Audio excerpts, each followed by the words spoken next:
సంతాన ప్రాప్తిరస్తు అనే మూవీ చూసా.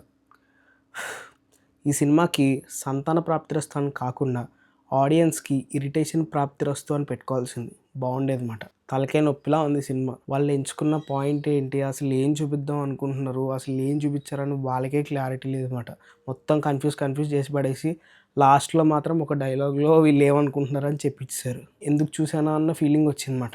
యాక్చువల్గా మూవీలో మంచి మంచి ఆర్టిస్టులు చాలామంది ఉన్నారన్నమాట. ఏం లేదు సినిమాలో వాళ్ళు యాక్ట్ చేయడానికి కూడా.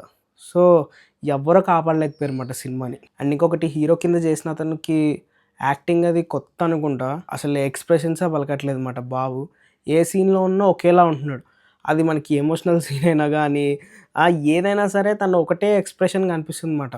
అంటే చుట్టుపక్కల అందరూ మంచిగా యాక్ట్ చేస్తున్నాడు, మనోడు ఆ ఫ్రేమ్లో సెట్ అవ్వట్లేదు అన్న ఫీలింగ్ వచ్చింది నాకు. కాస్త మూవీ మీద ఇంట్రెస్ట్ పోవడానికి అదొక రీజన్ అనమాట. మెయిన్ పాయింట్కి వెళ్ళడానికి మూవీ అయితే చాలా టైం తీసుకుంటుంది అనమాట. దగ్గరగా ఇంటర్వెల్ దాకా వెళ్ళిపోతుంది. పోనీ వెళ్ళిన తర్వాత అక్కడి నుంచి అయినా బాగుందంటే లేదు. వెన్నెల కిషోర్తో ఒక్క సీన్ ఉంటుంది, అదొక్కటి కొంచెం బాగుందన్నమాట. దాని తర్వాత హీరోయిన్ వాళ్ళ ఫాదర్ వీళ్ళ ఇంట్లో చేసే రచ్చ ఉంటుంది, చాలా క్రింజ్గా ఉంటుంది అన్నమాట. యాక్చువల్గా వీళ్ళ ఇంట్లో 2 బెడ్రూమ్స్ ఉంటాయి, కానీ మనోళ్ళు ఎందుకు హాల్లో పడుకుంటారు అనేది నాకు అర్థం కాలేదు. మూవీని ల్యాగ్ చేయడం కోసం అలా చేశాడేమో అన్న ఫీలింగ్ వచ్చిందన్నమాట. ఏంటో అదైతే చాలా ల్యాగ్గా, చాలా క్రింజీగా అనిపించింది అనమాట. ఒకటే డెడ్ ఎక్స్ప్రెషన్తో అలా కూర్చొని చూస్తాం అన్నమాట. నీరసం వచ్చేస్తుంది మొత్తం సినిమా అయ్యేసరికి. ఫుల్ ఎనర్జీ లెవెల్స్ అన్నీ డౌన్ అయిపోతాయి అన్నమాట. అలా ఉంది సినిమా. ఫైనల్గా చెప్పొచ్చేది ఏంటంటే, నా టైం అయితే వేస్ట్ అయింది, లేదో ఒక ట్రై ఇస్తా అంటే మీ ఇష్టం ఇంకా.